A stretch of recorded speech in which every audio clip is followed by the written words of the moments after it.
नमस्कार, welcome to PP learning academy. मैं हूं विजयंत कुमार। अब आज के टाइम पे आप देखोगे यार, न्यूज़ पूरी दुनिया में आग की तरफ फैल रही है। Indian media, American media, European media सब कवर कर रहे हैं कि फ्रांस ने एक अजीब-सा ऑर्डर पास किया है। फ्रांस ने अपने हॉस्पिटल को कह दिया है 2026 तक एक मेजर कॉन्फ्लिक्ट के लिए तैयार हो जाओ। हॉस्पिटल को फैसिलिटीज़ एक्सपेंड करनी होगी और सोल्जर इंजर कंडीशन में आते हैं, चाहे वो फ्रेंच हो या फॉरेन, उनका ट्रीटमेंट हॉस्पिटल में करना होगा। उन्होंने क्लियर कहा है, get ready to treat hundreds of wounded soldier per day in less than a year. अब सवाल यह उठता है, फ्रांस को ऐसी तैयारी करने की जरूरत क्यों पड़ रही है?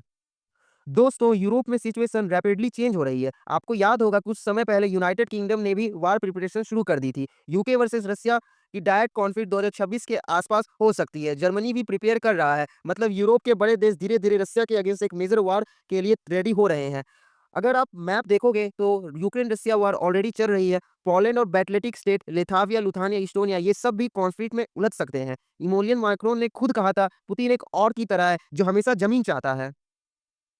इसीलिए फ्रांस हॉस्पिटल्स को बोल रहा है, बी रेडी, क्योंकि फॉरेन सोल्जर्स का भी ट्रीटमेंट करना पड़ सकता है। हॉस्पिटल को इंटरप्रेटर्स तक रेडी करने को बोला गया है, ताकि इंजर्ड सोल्जर को समझाया जा सके कि उनका ट्रीटमेंट कैसे हो रहा है।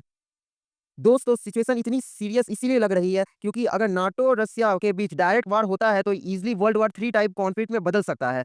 और यह सिर्फ यूरोप तक सीमित नहीं रहेगा। ऑलरेडी सैंक्शन और ऑयल ट्रेड के इशू इंडिया पर भी प्रेशर क्रिएट कर रहे हैं। सऊदी अरब और इराक ने नारिया एनर्जी के ऑयल शिपमेंट्स रोक दिए हैं क्योंकि यूरोपियन यूनियन ने सैंक्शन लगा दिया है। मतलब मिडिल ईस्ट भी इनडायरेक्टली इस वार से इम्पैक्ट हो रहा है। इंडिया के लिए सिचुएशन बहुत कंसर्न वाली है। हम चाहेंगे कि रसिया यूक्रेन वार जल्दी खत्म हो जाए, लेकिन अगर ऐसा नहीं होता तो हमारे ऊपर भी प्रेशर आएगा, ऑयल ट्रेड, टैरिफ्स और वेस्टर्न कंट्रीज के डिमांड के थ्रू। ब्लूमबर्ग जैसे आउटलेट्स एस्टीमेट लगा रहे हैं कि अगर नाटो और रसिया वार में गए तो कॉस्ट लगभग 1.5 बिलियन डॉलर्स तक जा सकता है। यूरोप के थिंक टैंक ओपनली बोल रहे हैं कि यूक्रेन रसिया वार कभी भी नाटो रसिया वार में कन्वर्ट हो सकती है।